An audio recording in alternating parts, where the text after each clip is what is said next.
호주의 어떤 한 부인에 대한 이야기를 잠깐 소개하면서 오늘 본문의 말씀을 함께 나누도록 하겠습니다. 그 부인은 소녀 시절에 중풍이 걸려서 이게 합병증으로 이어져서 두 다리를 절단하는 아주 끔찍한 불행을 겪었습니다.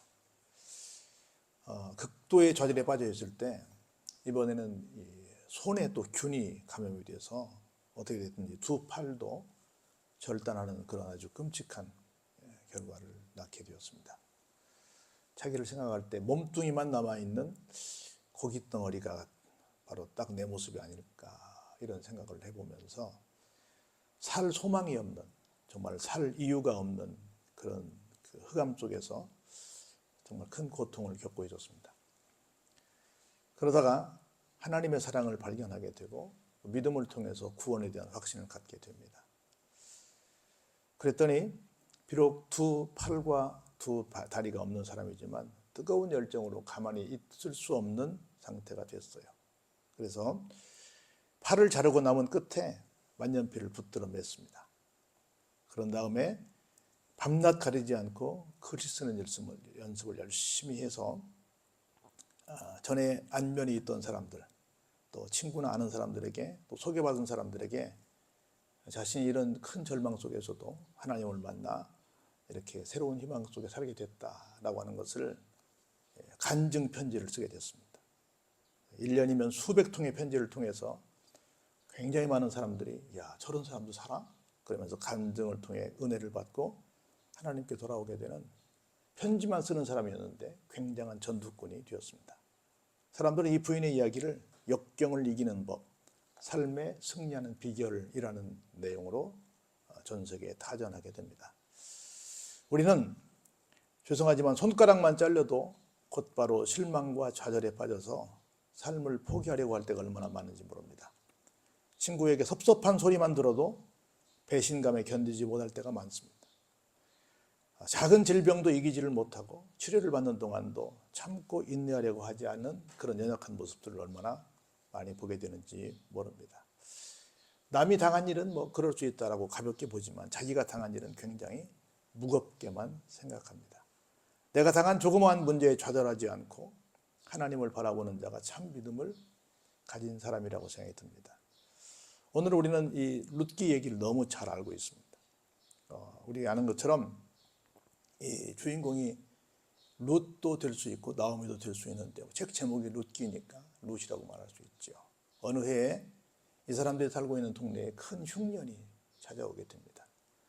더 이상 그곳에서 먹고 살 수 없어서 모든 걸 다 정리하고 가장 엘리멜렉과 부인 나오미 그리고 두 아들 말론과 기련이 보따리를 다 싸서 이민을 가게 됩니다. 옆 나라인 지금의 요르단 모압으로 가게 됐지요. 가서 두 아들이 또 장가도 가고 좀 그런 대로 비록 이국이지만 다른 나라이지만 또 살만하지 않나 하는 생각이 들었는데 어느 날부터 문제가 생기기 시작합니다. 갑자기 가장인 남편 엘리멜렉이 세상을 뜹니다. 뭐 어른이니까 그럴 수도 있겠다 생각했는데 갑자기 또 큰아들이 죽게 됩니다. 얼마 있다가 또 작은 아들까지 죽게 됩니다. 이게 무슨 일인가? 우리가 내려온 게 잘한 것인가? 여러 생각이 많이 들었습니다. 결국은 한 집에 혼자 된 여자들 셋만 살게 되었습니다. 나오미가 가만히 생각합니다. 여기 있는 것보다는 고향에 가는 게 낫겠다. 근데 두 자부는 남편들이 없는데 두 자부까지 내가 데려오고 가는 것은 굉장히 좀 좋지 않은 일 같다라고 생각을 해서 두 자부에게 제안을 합니다. 나는 고향으로 갈 테니 너희들은 아직 뭐 아이도 없고 또 남편도 없고 아직은 젊으니까 그냥 고향으로 돌아가서 다시금 새 출발을 했으면 좋겠다. 그렇게 제안을 합니다. 이것도 사실은 쉽지 않습니다. 내가 힘들면 누군가를 붙들고 막 늘어지려고 하는 부분들이 사람들의 정상적인 일반적인 마음인데 그 정도까지 먹은 마음도 굉장하다고 봅니다. 첫째 자부가 처음에는 안 됩니다. 어떻게 어머니 혼자 두고 갑니까? 막 얘기했는데 가만히 듣고 보니까 어머니 말씀이 굉장히 현실적이다라고 생각을 합니다. 그래서 죄송하지만 그러면 가겠습니다 하고 첫째 자부가 떠나게 됩니다. 둘째 자부에게도 말합니다. 너희 동서 첫째가 갔으니 너도 가거라. 네가 여기가 본토인데 어디를 가려고 그러니 그냥 가거라. 그랬더니 아주 굉장히 심하게 말하죠. 어머니가 가서 유숙하는 곳에 내가 유숙하겠고, 어머니가 심지어 돌아가시는 곳에 내가 죽겠고, 어머니가 믿는 하나님이 나의 하나님이 되고, 만일 나를 어머니가 떠나라고 한다면 난 벌의 벌을 받겠다라고 아주 막 세게 말을 합니다. 가만히 보니까 이건 인사로 하는 말이 아니라 진짜 진심에서 나오는 절대 나를 떠나지 않겠다라고 하는 각오에 찬 말이다라는 것을 나오미가 느끼게 됩니다. 그러냐? 그럼 가자. 그래서 왔습니다. 와서 보니 사람들이 막 환대합니다. 아, 나오미가 왔어. 나오미란 말은 우리말로 사랑받는 자라는 뜻인데 막 환영을 합니다. 나오미가 너무 부끄럽습니다. 남편도 죽었고 아들도 죽었고 둘째 아들도 죽었고 첫째 자부도 떠났고 달랑 그냥 외국인 둘째 자부 하나 데리고 왔는데 아무것도 없는데 나를 그렇게 환대하니까 너무 쑥스러워서 내 이름이 참 부끄럽구나. 내 이름을 나오미라고 부르지 말고 쓰다라는 뜻의 말하라고 하는 불러달라. 이렇게 요청을 할 정도로 자기 처지가 정말 어렵게 됐습니다. 그러나 그런 그 시어머니의 상황을 너무 잘 아는 룻이지만 포기하지 않습니다. 와서 열심히 마침 추수 때가 돼서 도착을 했는데 이삭을 주워가지고 열심히 시어머니를 봉양하는 그런 아주 기가 막힌 효부의 이야기가 나옵니다. 그런 다음에 그걸 가만히 보고 있던 나오미가 어떻게 할까라고 하면서 그 효부의 그 마음을 확인한, 효부를 보고 감동을 받은 그 시어머니의 행동을 우리가 오늘부터 지금 이 시간 살펴보려고 합니다. 여러분들이 한번 그 시어머니라면 어떨까? 여러분들이 그 며느리라면 어떨까? 여러분 스스로가 시어머니도 되어보시고 또 며느리도 되어보셔서 나라면 어떻게 할 것인가를 생각해 보면서 은혜를 나누는 시간이 되기를 바랍니다. 이렇게 이야기를 시작하지요. 룻의 시어머니 나오미가 룻에게 이렇게 말합니다. 누구라고 불러요? 네, 딸아. 사실은 며느리하고 시어머니 관계는 그렇게 딸아 부를 만큼 좀 그렇지 못한 관계가 있다고 그러잖아요. 오죽하면 우리나라에서는 뭐 시자가 무슨 시자라 그래요? 가시 시자라 그래요. 가시요. 맨날 며느리를 찌르는 가시. 그리고 어떤 며느리는 뭐도 안 먹는데요. 시금치도 안 먹는데 시자가 싫어서. 그래서 뭐 1년에 몇 번 그 뭐 시댁에 가면서도 그때 무슨 병이 생긴다는 둥 아주 뭐 별별 얘기가 방송에 다 나오지 않습니까? 그렇게 싫은 사람 대상이 어떻게 시댁 쪽의 사람들일 텐데 뭐보다 뭐가 더 밉다 그러고 하여튼 시댁에 대한 안 좋은 얘기 얼마나 많아요. 그런데 그런 시어머니가 며느리한테 뭐라고 불러요? 네, 딸아라고 부릅니다. 참 진심으로 자기 딸처럼 생각했다고 생각이 듭니다. 정말 자기 딸을 이따가 나오겠지만 생각하는, 며느리라고 생각하지 않고 정말 내 딸이라고 생각하고 이 딸을 어떻게 내가 위해 줄까를 생각하는 그 고운 마음, 그 시어머니 마음, 모든 대한민국의 시어머니들이 그래야 되는데 그런 마음을 갖게 됩니다. 그러면서 이렇게 시작해요. 내가 너를 위하여 안식할 곳을 구하는 것이 마땅하지 않겠냐. 어떻게 생각해보면 자기는 점점점 노소해져 갑니다. 지금도 노인이잖아요. 그러면 나를 책임져 줄 좋은 어떻게 보면 일꾼을 하나 얻었잖아요. 나를 위하여라고 말을 해도 어떻게 보면 이상하지 않습니다. 근데 이 노인 나오미는 말합니다. 내가 너를 위해서 너의 안식할 곳을 구하는 것이 내 일이 아니겠냐. 이거 누구의 마음이에요? 엄마의 마음이죠. 엄마의 마음. 진짜 엄마, 친엄마의 마음이죠. 물론 하나님의 마음 당연한 거지만 친엄마의 마음이죠. 근데 시어머니 입에서 나올 말은 좀 아닐 수 있죠. 그러면서 그것이 너로 하여금 복되게 해야 되지 않겠니?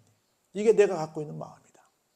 근데 어떻게 보면 아까 룻이 따라오겠다고 얘기했을 때 마음처럼 이게 그냥 제정신이 들면 뭐 시어머니가 한 번씩 좀 좋은 마음으로 그렇게 말할 수 있지만 그렇지 않을 수도 있는데 이 말이 진심으로 룻에게도 다가온 거예요. 그거 볼까요? 그러면서 그냥 말로만 하지 않습니다. 우리는 너 참 좋은데 시집 가야 될 텐데 너 일이 잘 풀려야 될 텐데 네가 복돼야 될 텐데 뭐 좋은 말로 얼마든지 덕담할 수 있잖아요.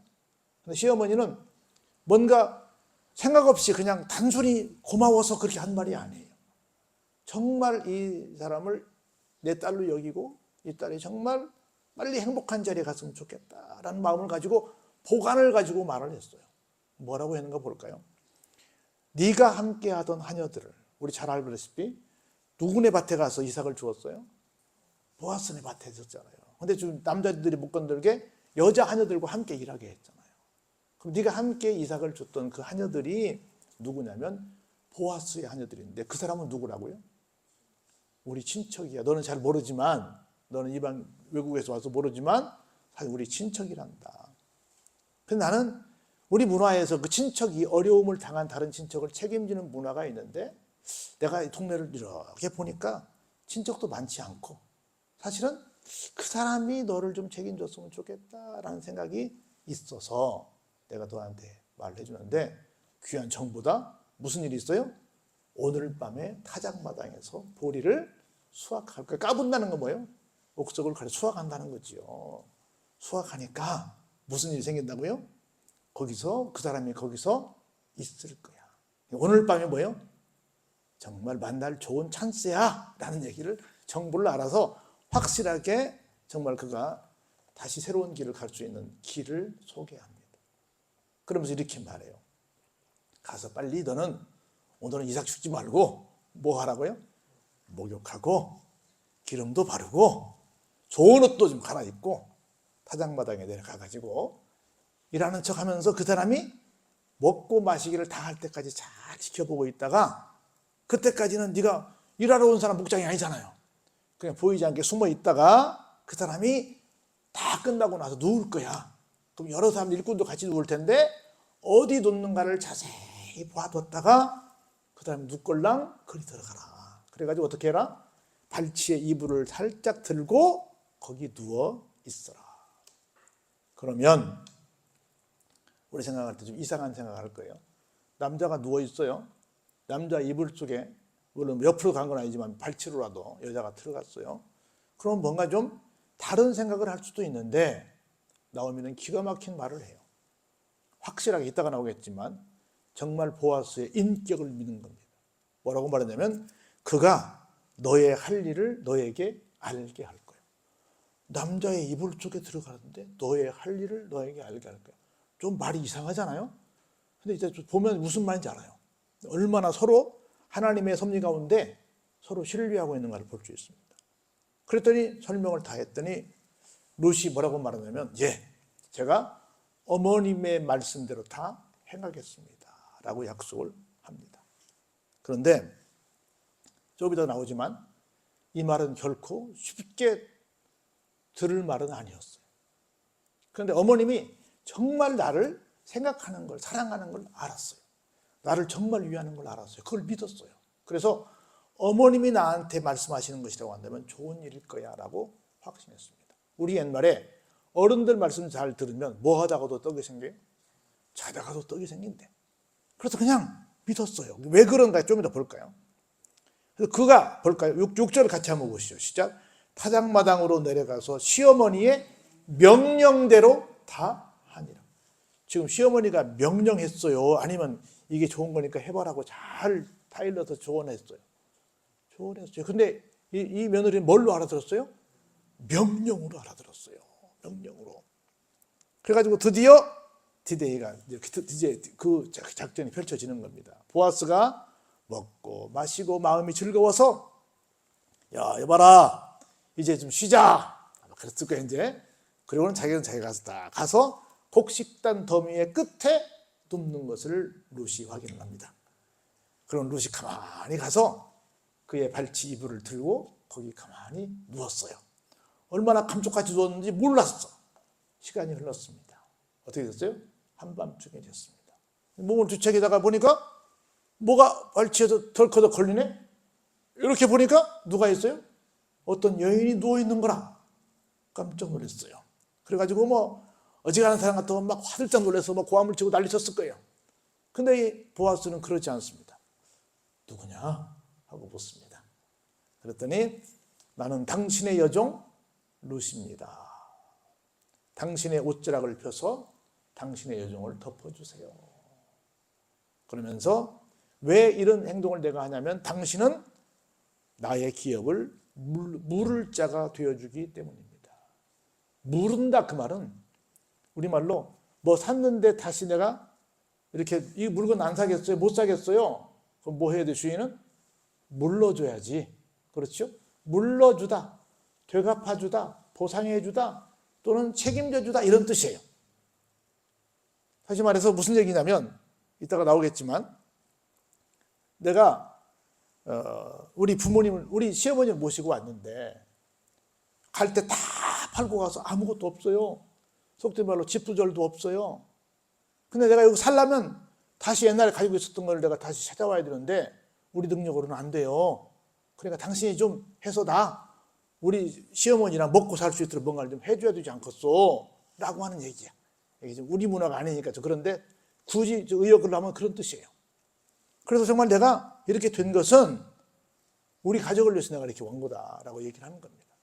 볼까요? 그랬더니 내 딸아 여호와께서 내게 복 주시기를 원하노라. 참 이 한마디가 참 은혜가 됐는데 정말 부자로서 어떤 교만한 모습, 거만한 모습을 보이지 않는 거예요. 보아서 굉장히 부자입니다. 그런데 아무리 내가 부자라 하더라도 누군가에게 뭔가 혜택을 줄 수 있는 것은 누가 하실 일이다? 하나님께서 하실 일이다. 먼저 하나님의 이름으로 복을 빌어주는 거예요. 그러면서 기가 막힌 말씀이 여기 나와요. 10절 볼까요? 그 다음에 한번 같이 읽어볼래요? 네가 룻을 가리키는 거예요. 가난하건 부하건 젊은 자를 따르지 아니하였으니 네가 베푼 인애가 처음보다 나중이 더하도다. 인애, 어떻게 보면 하나의 정성을 다해서 사랑을 베푼 행동이라고 말할 수 있죠. 헤세드라고 그러는데 어지린의 사랑에 어떤 부모님을 봉양하는 그 착한 마음, 사랑하는 마음이 굉장히 컸는데 처음에는 좀 어떻게 해볼 수도 있지만 시간이 갈수록 네가 더욱더 너의 가문을 생각하는구나, 너의 시어머니를 챙기는구나 이렇게 말을 했어요. 그리고 또 앞에 뭐라고 말해요? 네가 가난하건 부하건 젊은 자를 따르지 않았구나. 무슨 얘기예요? 지금 룻이 젊은 처자잖아요. 그러면 제가 한다면 나이 많은 노인한테 가고 싶겠어요? 아니면 좀 가난하던 부하건 나이는 적어도 젊은 사람한테 가고 싶겠어요? 젊은 사람한테 가고 싶을 거 아니에요. 근데 네가 너의 사리사욕을 위해서 너만 잘 되기 위해서 가난하건 부하건 젊은 사람을 찾지 않고 주장컨대 지금 보아스가 어때요? 적어도 룻보다는 나이가 많은 것으로 얼마든지 유추가 되잖아요. 네가 너의 가문을 살리기 위해서 너의 시어머니를 생각하는 마음으로 나를 택했구나, 나한테 왔구나 이런 말이에요. 여기 그 말이 다 생략이 된 거야. 어찌 보면 어머니 보내려면 젊은 사람한테 보내야지 왜 이런 독된 말로 넉다리한테 나를 보냈습니까? 이렇게 말할 수도 있었는데 하나도 안 하고 어머니의 말, 이미 보아스를 알아요 몰라요? 이미 보아스 알잖아요. 그런데 어머니의 말씀을 뭘로 알아들었어요? 명령으로 알아들었어요. 그러면서 이렇게 말해요. 그리고 이제 내 딸아 두려워하지 말라. 내가 너의 말대로 다 행할게. 그런데 어떻게 네가 어떤 사람을 알고 있다고요? 이 성금 내에는 네가 다 현숙한 여인이 다 알아. 너 그동안 정말 수고했어. 그 모든 진심을 알아주고 있습니다. 그런데 볼까요? 참으로 나는 기업을 물을 자이나 나도 책임이 있다. 그런데 이 성에 기업 물을 자로서 나보다 더 가까운 친척이 있다. 그래서 굳이 한다면 우리는 법대로 해야 되는데 이게 우리 문화인데 이게 법인데 내가 할 수 없단다. 그렇게 말하면서 이렇게 말합니다. 이 밤에 여기서 머물러라. 걱정하지 말고 편히 있어라. 아침에 내가 그 기업물을 먼저 나보다 선임이 되는 그 사람에게 찾아가가지고 내게 이행하려 하면 좋으니 그가 그 기업물을 자의 책임을 행할 것이다. 그 사람이 하면 좋고 만일 그가 기업물을 자의 책임을 내게 이행하기를 기뻐하지 아니하면 안 한다고 한다면 내가 하나님께 맹세한다. 뭐를요? 내가 기업물자의 책임을 이행하겠다. 그리고 걱정하지 말고 그냥 아침까지 누워 있어 라고 말합니다.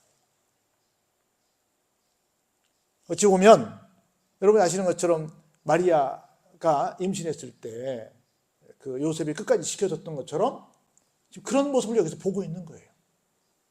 지금 당장 내가 너랑 결혼한 것도 아니기 때문에 내가 어떻게 할 수 없어. 내일 선임한테 먼저 물어보고 그 다음에 절차를 밟아서 내가 이따가 나오겠지만 어디까지? 결혼까지 책임을 질게. 그 땅 모든 책임을 내가 질게. 이것을 누가 알았어요? 나오미가 한 거야. 가서 뭐 이상한 어떤 이런 일이 생길 것이 아니라 너에게 네가 거기 가면 분명히 너한테 이렇게 할 거야라고 하는 얘기를 조근조근 설명할 거야 라는 얘기를 할 때 그걸 누가 믿었어요? 롯이 믿었어요. 그래가지고 새벽까지 그의 발치에 누웠다가 사람이 서로 알아보지 못할 때 가장 어두울 때 일어나 나왔어요. 왜냐하면 보아스가 말하기를 여인이 사장마당을 들어온 것을 사람이 알지 못하여야 할 것이라 하였더라. 괜히 뭐 속된 말로 구설수에 오르는 것이 별로 좋지 않으니까, 그 문화가 또 그렇지 않으니까 그렇게 보냈습니다. 그런데 보세요. 얼마나 또 한 번의 인정을 베푸는가. 함께 15절 읽어볼까요? 보아스가 이르되 내 겉옷을 가져다가 그것을 펴서 잡으라 하매 그것을 펴서 잡으니 보리를 6번 되어 롯에게 지워주고 성읍으로 들어가니라. 깨끗하게 옷을 입고 오다 보니까 들고 갈 무슨 보따리를 안 들고 온 거예요. 그래서 어떻게 해요? 옷 벗어. 겉옷을 벗어서 거기다가 자루를 만들어. 그래가지고 막 어떻게 해요? 6대인지 6말은 아니겠죠. 적어서 6대를 막 가득가득 6번 되어서 주었어요. 그래서 이제 돌아왔습니다. 시어머니에게 와서 내 딸아 어떻게 됐니? 그럴 때 지난번에 있었던 얘기를 하나도 빠짐없이 상세하게 보고를 드렸습니다. 그러면서 한 번 더 참 심성고운 며느리의 모습을 보여줘요. 그러면서 이 얘기를 다 해주면서 어머니 이거 보세요. 보아스가 나를 그냥 돌려보내지 않고 이렇게 줬는데 뭐라고 말하냐면 내 시어머니에게 갈 때 어떻게 가지 말라? 빈손으로 가지 말라고 그럽시다. 사실은 이 본문에 보면 그 내용이 없어요. 없는데 아마 틀림없이 보아스가 그렇게 말했을 거라고 믿고 설사 그렇게 안 했더라도 내가 잘해서 내가 이뻐가지고 받아온 거요가 아니라 모든 공을 누구한테 돌렸어요? 보아스에게 돌렸어요. 두 사람 다 모두 다 공을 그렇게 돌리고 있는 모습을 볼 수 있습니다. 그러면서 시어머니가 말을 해요. 이제 가만히 있어라. 어떻게 될지 앉아 있어라. 우리말로 말하면 뭐 하고 있어라? 이제 기도하고 때를 기다리고 있거라. 이렇게 말을 한 겁니다. 그러면서 기가 막힌 말을 해요. 한번 같이 볼까요? 그 사람이 오늘 이 일을 성취하기 전에는 쉬지 아니하리라. 그 사람이 누구예요? 보아스예요. 보아스가 이 부탁을 받았잖아요. 자기 약속을 했잖아요. 그것을 완벽하게 끝낼 때까지는 뭐 할 거다? 쉬지 않고 바로 가서 그 일을 처리할 거니까 너는 잘 되도록 뭐만 해라? 얌전히 기다리면서 기도하고 있거라. 어때요? 완벽한 정말 나오미가 이 보아스를 신뢰하는 그 마음을 볼 수 있잖아요. 얼마나 한 사람 한 사람들이 소중해요. 우리 다음 장으로 넘어가기 전에 제가 한 가지 얘기를 해보면 한때 성공회의 감독이 되기를 꿈꾸었던 사무엘 브랭글이라고 하는 청년이 있었어요. 이 사람이 구세군에 지원하기 위해서 대서양을 건너서 영국으로 건너왔습니다. 그런데 부스 장군이 이 사람에게 무엇보다 필요한 것이 겸손한 마음을 갖게 하는 것이다라고 생각이 들어서 다른 훈련생들의 군화를 닦으라고 지시했습니다. 브랭글은 아니 내가 대서양을 말이야 군 하나 닦으려고 건너왔어? 라고 했는데 그러던 중 어느 날 환상의 예수님께서 무식한 어부들의 발 위로 허리를 굽히시는 모습을 봤습니다. 예수님께서 저렇게 하셨단 말이야? 그러면서 이후에 정말 모든 사람을 섬기는 그런 삶이 되었다고 합니다. 우리가 살면서 누군가를 섬긴다는 것이 어떤 것일까? 예수님의 섬김을 본받는 사람들만이 그걸 따라갈 수 있다고 생각이 듭니다. 자, 조금 더 여러 얘기를 할 수 있는데 진도를 나가보죠. 다음 장이에요. 보아스가 성문으로 올라가서 사람을 기다립니다. 거기 앉아있다는 사람을 기다리는 거예요. 마침 보아스가 아까 말했던 누가요? 나보다 먼저 선임이 되는 그 사람, 기업 물을 자가 지나갑니다. 그러면서 보세요. 보아스가 그 얘기를 해 아무개여 이리로 와서 앉으라 라고 말합니다. 여기 굉장히 중요한 단어가 아무개입니다. 책임을 안 진 참 무정한 사람, 무심한 사람이어도 성경은 이런 사람은 이름을 밝힐 필요가 없어. 그래서 뭐라고 말했어요? 아무개라고 말했다고 제가 말한 게 아니라 신학자들이 그렇게 분석을 합니다. 왜 아무개라고 썼을까? 다른 사람 이름 다 나왔는데 나오미, 말론, 기리온, 룻, 보아스 다 나오는데 나중에 오벳 저쪽에 다윗까지 다 나오는데 왜 이 사람 한 사람 써주지? 왜 안 썼을까? 했을 때 아무 일도 안 한 사람이야. 그래서 아무개라고 했다고 주석가들이 그렇게 분석을 하고 있더라고. 내가 보니까 아무개 하여튼 1인자야 1번이에요 불렀어요. 그리고 또 동시에 누구도 불렀어요.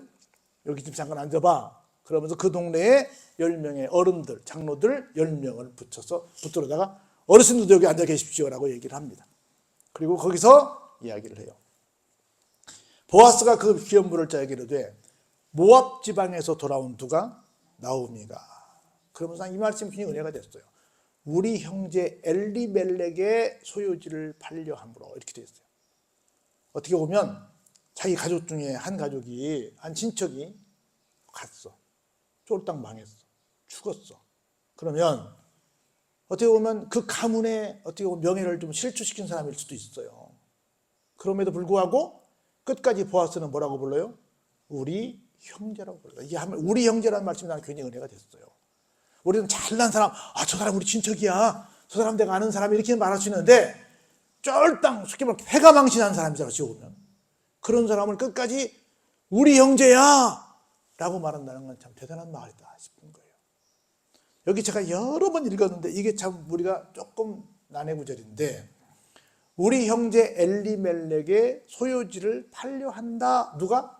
나오미가. 그러면 생각할 때 직접 고령이 돼서 나이가 들어서 직접 농사를 못 짓게 돼서 갈 때 땅을 그냥 안 팔고 갔기 때문에 있는 땅을 팔아가지고 그걸 가지고 돈으로 쓰려고 그러는데 누가 마땅히 사줄 사람이 없네. 그래서 누군가 사줘야 되는데 친척이 사줘야 되네. 이렇게 생각할 수 있어요. 팔려 함으로 그랬으니까. 근데 그 말이 아니라 사실은 그 땅을 섞어서 말하면 누군가에게 팔고 갔는데 가서 쫄딱 와서 아무것도 없어가지고 지금 먹고 살 일이 없어서 뭐 하고 있어요?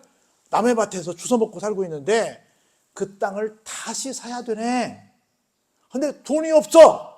근데 누군가가 그 친척 중에 그 책임을 져줘야 되는데 할 사람이 없네. 그 얘기야. 예컨대 나는 이 말씀이 어떻게 이해가 됐냐면 옛날에는 쌀을 내가 팔러 가면 뭐라 그래요? 쌀을 산다고 그랬고 쌀을 살 때는 뭐라고 그랬어요? 쌀을 판다 그랬어. 잘 몰라. 오집사에 무슨 말인지 잘 모르고 옛날에 거꾸로 말했어. 이렇게 옛날에 가서 쌀을 살 땐 판다고 그랬고 팔 땐 산다고 그랬어. 아마 이 문화 속에서 이 성경이 이때 쓰여지지 않았을까 싶은 거야. 그래서 파는 게 아니라 실제 뭐예요? 옛날에 팔아먹고 갔은 것을 다시 되찾아야만 그 집이 먹고 살 수 있으니 누군가는 그걸 해줘야 되지 않겠어? 근데 아이고 자기들만 잘 살겠다고 떠나는데 우리가 왜 책임을 져줘? 이렇게 말할 수 있는데 첫 번째 1번은 그렇게 해요. 근데 2번은 그래도 갈 때 꼭 망하려고 갔겠어. 워낙 어려워도 갔겠지.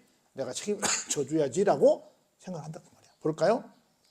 내가 여기 앉은 이들과 내 백성의 장로들 앞에서 그것을 사라고 너에게 말하여 알게 하려 하였노라. 네가 사서 주라고. 네가 1번이니까 증인들 앞에 내가 말하는데 만일 네가 물으려면 다시 말해 그걸 다시 그 사람에게 물러서 돈 주고 물러와서 다시 되찾아와서 주면 나한테 말해라. 네가 그렇지 않으면 누가 다음이다? 내가 다음이다. 그 외에는 누구도 없어요? 물을 자도 없다. 두 가지지. 친척도 되게 없다든가 아니면 친척이 있더라도 이걸 사줄 만한 그런 능력 있는 친척이 더 이상은 없다. 내가 보니까 순서도 너고 돈도 네가 있으니 네가부터 해야 될 일이고 두 번째는 나니까 네가부터 내가 먼저 하면 월권이 되니까 네가부터 의사를 분명히 밝혀라 라고 누구한테 말했어요? 아무개 씨한테 말했단 말이죠. 아무개 씨가 그렇게 말했어. 그랬더니 뭘까요? 보아스가 이르되 내가 나오미의 손에서 그 밭을 사는 날에 한번 쐐기를 박습니다. 죽은 자의 아내 모압 여인 룻에게서 사서 그 죽은 자의 기업을 그의 이름으로 세워야 할지니라. 무슨 얘기냐면 죽은 자의 가족을 책임져야 되는데 그 부인은 어느 사람이야?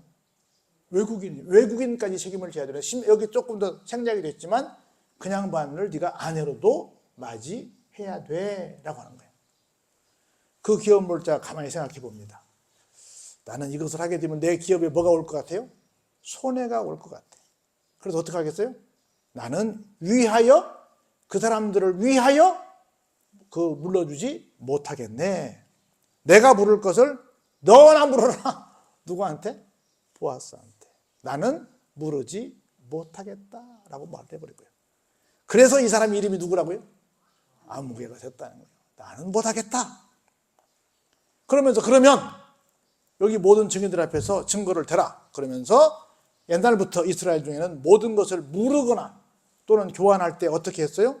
확정하기 위해서 그 사람이 신을 벗어서 그의 이웃에게 주는, 옛날엔 던진다 그랬죠. 등 뒤로 던진다 그랬잖아요. 주는 것이 있다. 그렇게 해라. 왜 그래요? 신발은 뭘 밟고 있어요? 땅을 밟고 있죠. 땅을 밟고 있기 때문에 땅을 밟고 있는 신발을 내가 벗는다는 것은 내가 이 땅과 상관이 없어 라는 뜻을 갖고 있다는 거죠. 그 기업 물을 자가 보아스에게 이르되 내가 너를 위하여 살아. 네가 너를 위해 살아 하고 그의 신을 벗게 됩니다. 그리고 보아스가 장로들과 거기에 있는 모든 백성에게 말합니다. 공개적으로 다 말해요. 내가 엘리멜렉과 기련과 말론에게 있던 모든 것을 나오미의 손에서 산 일에 너희가 오늘 증인이 됐다. 또 말론의 아내 모압 여인 룻을 사서 뭘요? 나의 아내로 맞이하고 그 죽은 자의 기업을 그의 이름으로 세워 그의 이름이 그의 형제중과 그곳 성문에서 어떻게 해요? 끊어지지 아니하게 하며 너희가 오늘 증인이 되었다. 그랬더니 볼까요? 그 모습을 보고 모든 백성들과 장로들이 감동을 받습니다. 그래, 우리가 증인이 되겠다. 그렇게 말하면서 이렇게 덕담을 합니다. 축복합니다. 여호와께서 내 집에 들어가는 여인으로 이스라엘의 집을 세운 라헬과 레아 두 사람과 같게 하시고 내가 에브라데서 유력하고 베들레헴에서 유명하게 하시기를 원한다. 그리고 여호와께서 이 젊은 자로 말미암아 내게 상속자도 주시기를 원한다. 그리고 내 집이 다말이 유다에게 낳아준 베레스의 집과 같게 그렇게 복되기를 원한다라고 얘기를 합니다. 그래서 그렇게 서로 정말 좋은 일 했어 라고 축복하고 덕담을 나누면서 드디어 보아스 같아요. 그제서야 룻을 맞이하여 아내로 삼습니다. 그리고 그때서야 그에게 들어갔다. 함께 이제 부부 생활을 했다 그 말입니다. 그랬더니 하나님께서 어떻게 했어요? 그를 임신하게 하셔서 뭐 하게 했어요? 등남하게 하십니다. 그랬더니 여인들이 나오미를 찾아왔습니다. 찬송할지로다. 여호와께서 오늘 내게 기업 물을 자가 없게 하지 아니하셨다. 이 아이의 이름이 이스라엘 중에 유명하게 되기를 바란다 하고 막 크게 축복을 했습니다.